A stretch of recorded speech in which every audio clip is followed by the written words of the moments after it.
العظيم. أعوذ بالله من الشيطان اللعين الرجيم. بسم الله الرحمن الرحيم. نحمده ونصلي على رسوله الكريم وعلى آله الطيبين الطاهرين المعصومين المرحومين ولعنة الله على أعدائهم أجمعين. أما بعد، قال رسول الله صلى الله عليه وآله وسلم: إن لقتل الحسين حرارة في قلوب المؤمنين لا تبرد أبدا. أبدا رسول کربلا ماتم جانا سید الشہداء. رسول اسلام کی بڑی مشہور و معروف حدیث ہے کہ جس میں ارشاد فرما رہے ہیں رسول کہ امام حسین کی شہادت ایک ایسی آگ ہے، ایک ایسی چنگاری ہے، ایک ایسی حرارت ہے جو مومنین کے قلوب میں قیامت تک باقی رہے گی، کبھی ٹھنڈی ہونے والی نہیں ہے. اور اس کی سب سے بڑی مثال اور سب سے بڑی نظیر آپ کا یہاں جمع ہونا ہے.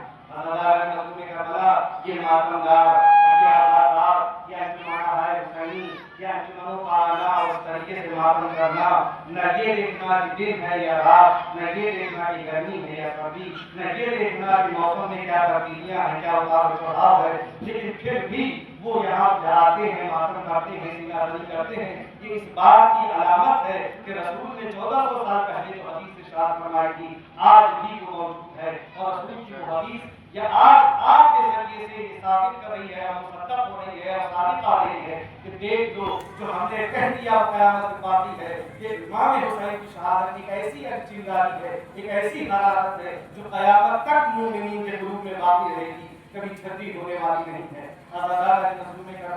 امام حسین علیہ السلام نے کربلا میں جو شہادت پیش کی ہے اس کی مثل و نظیر کہیں نہیں ملتی ہے. اور شہادت کی اگر بات کی جائے تو یہ شہادت بھی ایک ایسا مرتبہ ہے، ایک ایسا رتبہ ہے کہ جس کی کوئی برابری نہیں کر سکتا.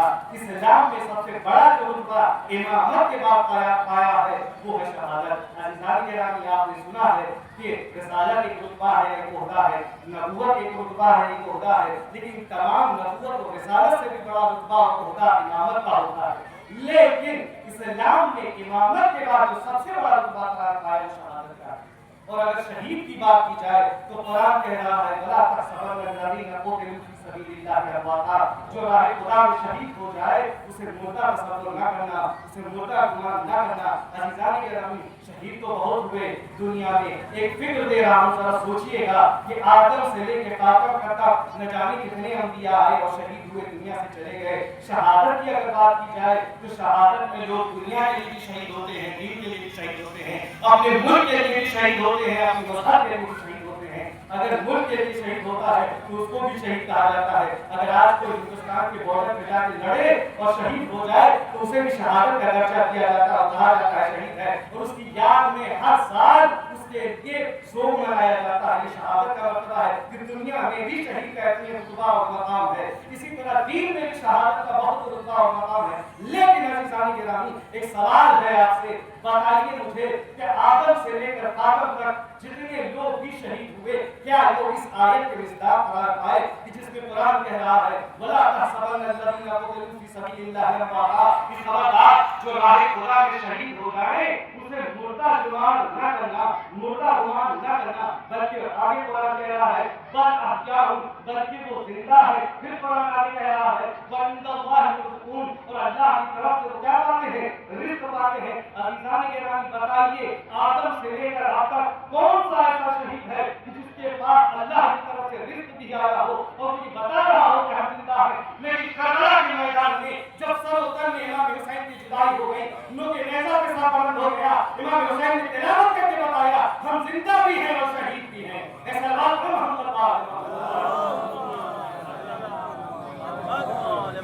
سر و تن میں جدائی ہو گئی امام حسین کے مظلوم کربلا کے، لیکن لوگ کے نیزہ پہ سورہ کہف کی تلاوت فرما کے امام حسین بتا رہے ہیں کہ دیکھو اس آیت کی ابرز ترین مصداق ہم ہیں. ہم نے بتایا کہ اگر ہمارے سر اتر میں جدائی ہو جائے تو ہم مرتے نہیں ہیں بلکہ زندہ ہیں. اور تلاوت سورہ کہف کی کر کے بتا رہے ہیں امام حسین علیہ السلام کہ دیکھ تو ہماری زندگی کا ہے. آزادار مظلوم کربلا حسین کی خصوصیت ہے کہ ایسی خصوصیت ہے کہ جس کی کوئی برابری نہیں کر سکتا. کامل زیارات امام شجم علیہ السلام ارشاد فرماتے ہیں من بقا و ابقا تباکا الحسین فجبت لہو جنہ، کہ جو حسین کا روئے اور روئے جیسا چہرہ بنائے اور روئے بھی نہیں بلکہ بلائے بھی کہ اس کے اوپر جنت واقع ہے.